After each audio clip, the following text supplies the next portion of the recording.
السلام عليكم ورحمة الله وبركاته. ازيكم حبايبي؟ عاملين ايه؟ يا رب تكونوا بخير وفي احسن حال دايما يا رب.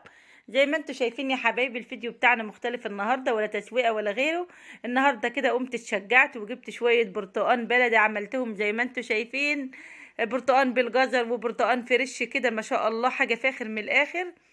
يا رب الفيديو بتاعي حبايبي يكون خفيف على قلوبكم ويعجبكم، ولو عجبكم يلا بقى كومنت حلو كده زيكم، ولايكاتكم الجميله اللي بتفرحني وبتسعدني وبتكبر بخاطري. هنسمي الله، وقبل ما ندخل على الفيديو بتاعنا الجميل نصلي بينا على الرسول الكريم عليه افضل الصلاه والسلام. النهارده يا حبايب قلبي جبت شويه برتقان حلوين بلدي كده. الصراحه انا عصرت شويه قبل ما اصور معاكم الفيديو، لان كانوا 6 كيلو برتقان تعبوني خالص يا حبايبي. وسبت شويه خفاف كده اوريكم انا عملت ايه. يا رب الفيديو بتاعي كده يكون خفيف على قلوبكم ويعجبكم. اول حاجه حبايبي هنبتدي بيها بودر البرتقان الجميل، اللهم صل على سيدنا محمد. ريحه وحلاوه، ايه الحلاوه دي بجد؟ تسلم ايديا وحياة عيني. طبعا اخدت قشر البرتقان وعملته، حمصته ونشفته وضربته في الكبه في الهون بتاع الخلاط. طلع معانا احسن بودر بديل الفانيليا، تعملي بيه بسكوت، تعملي بيه اي حاجه انت عايزاها، تعملي بيه كيكه، ما شاء الله جميل جدا. بس يا حبايبي انتم ملاحظين ان انا معايا لونين اتنين في البودر مختلفين. انا عملت صينيه حمصتها طلعت فاتحه وجميل. الصينيه التانية انا سهيت عليها فطلعت لونها غامق شويه، بس مش هتخسر. لما تحطوه في الفرن يا حبايبي ايديكوا فيه تقلبوه على طول عشان ما يتحرقش معانا. طبعا احنا هنمسك البرتقانه نقشرها خفيف كده زي ما انتوا شايفين ما شاء الله اهي. ما بنشيلش القشرة جامد، احنا بنشيلها خفيف خالص، بنشيل الاصفر بس بنطلعه وبندخله. نحطه في صينية وندخله الفرن ونهدي عليه النار خالص، نسيبه لحد ما يتحمص. وبعد كده يا حبايبي بنضربه في الكبة بيطلع معانا احسن بودر.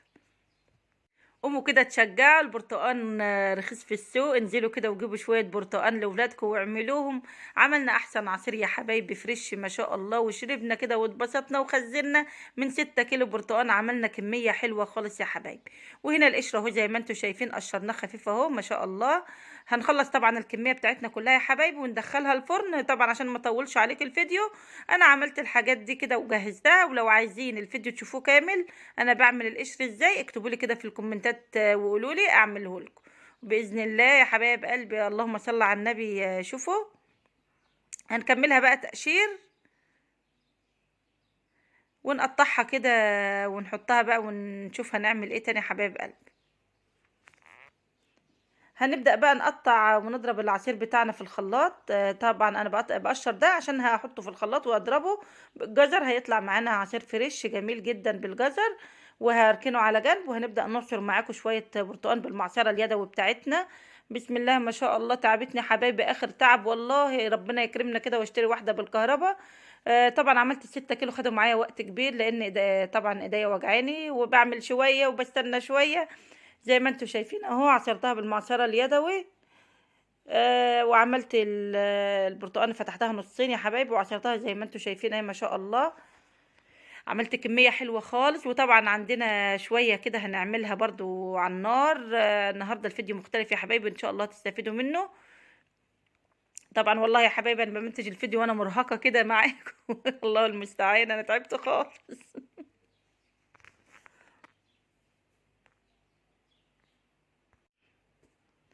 اهو يا حبايبي احنا طبعا عشان ما اطولش عليكم انا قلت اوريكم واحده بس انا بعصره ازاي.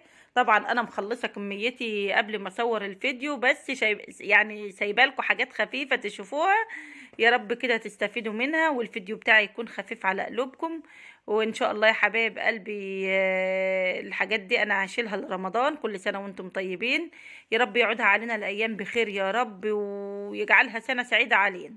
شوفوا اهو دي البرتقانه الواحده طلعت الحبه دول. شوفوا بقى انا عصرت كام برتقان. هنشيلهم يا حبايبي. وطبعا هنجيب الحله بتاعتنا الجميله هنعمل فيها شويه برتقان هنغليهم على النار. هتطلع معانا عصير برتقان مركز ما شاء الله. وده العصير يا حبايبي اللي انا عصرته قبل ما اصور معاكم الفيديو. ما شاء الله ده عصير برضو فريش مركز، ما عليهوش اي ميه. طبعا هنشيله في الاكياس ولما نحتاجه هنطلعه نضربه على طول ونزوده بالميه بتاعتنا وبالسكر. هنا يا حبايبي نزلنا بنص كوبايه سكر وقلبناها كده على حبه العصير دول. وهنغليهم مع النار وبعد ما يبردوا كويس هنشيلهم برضو في الفريزر. بس بيطلعوا معانا في النتيجه ما شاء الله جميلة جدا. عصير برتقان كده مركز، حاجة فاخر من الآخر. البرتقان رخيص عندنا في السوق، التلاتة ب10. يا ترى عندكم بكام يا حبايبي؟ وهنا البودر الجميل بتاعنا بتاع البرتقان، مسكنا القشر طبعا بعد ما طلع من الفرن، حمصناه كويس وكسرناه وضربناه في هنا في الكبة بتاعة الخلاط، وطلع معانا بالنتيجة دي يا حبايب قلبي جميل جدا. ما شاء الله ما شاء الله. شوفوا ده اللي يغمق مني شوية برضو مش هيخسر. ولو عايزين يا حبايبي اعمل معاكم اسانس البرتقان اللي هي ريحه البرتقان، قولوا لي كده في الكومنتات وانا اعملها ليكم. ما شاء الله باذن الله هتعجبكم. وكل النهارده الفيديو يا حبايبي جميل جدا بسم الله ما شاء الله. والجزر هنا سلقته، قطعته كده، نضفته وغسلته وسلقته. ما شاء الله. في ناس بتعمل الجزر زي ما هو من قبل ما تسلقه، لا انا ما بحبش كده، انا بعمله هو مسلوق، لان جربته طعمه ما عجبنيش فعملته كده. هنا هننزل بالبرتقان بتاعنا اللي احنا قشرناه، وهننزل بشوية جزر، وهنضرب البرتقان بتاعنا في الخلاط، ونحط السكر بتاعنا والمية ونضربه بسم الله ما شاء الله، بيطلع معانا جميل يا حبايبي. وهنا ضربنا اهو، شوفوا الجمال، شوفوا الحلاوة. ده عصير مانجا يا حبايبي مش برتقان. ما شاء الله ما شاء الله. شوفوا عامل ازاي، والله العظيم طعم وريحة وحلاوة وغذاء وفيتامينات، حاجة كده روعة بجد. تسلم ايديا وحياة عينيا. يلا بقى حطوا اللايك كده وشجعوني، شايفاك، وحطوا اللايك، وعايزه كومنت حلو كده زيكم.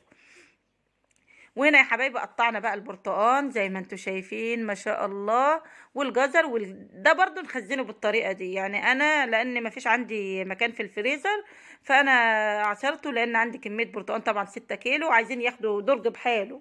فانا عصرته كده. وبرضو يعني في النهايه النتيجه كلها واحده، بنضربه في الخلاط وبنصفيه وبنحط عليه السكر، وبيطلع معانا ما شاء الله عليه حاجه فاخر من الاخر.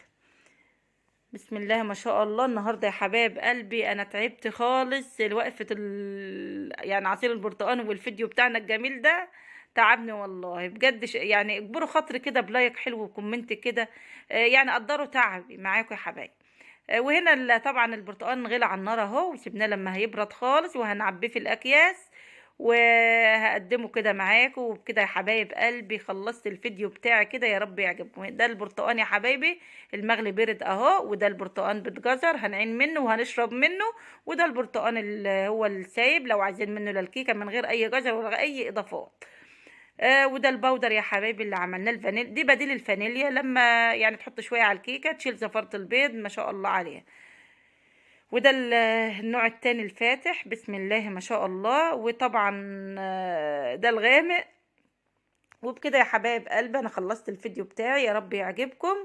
وهنا قطعت البرتقال اللي هيتشال في الفريزر اهو يا حبايبي ما شاء الله زي ما هو كده، بنشيله وبنطلعه برضو. وبكده خلصت معاكم الفيديو يا حبايبي، يا رب يعجبكم وينول اعجابكم.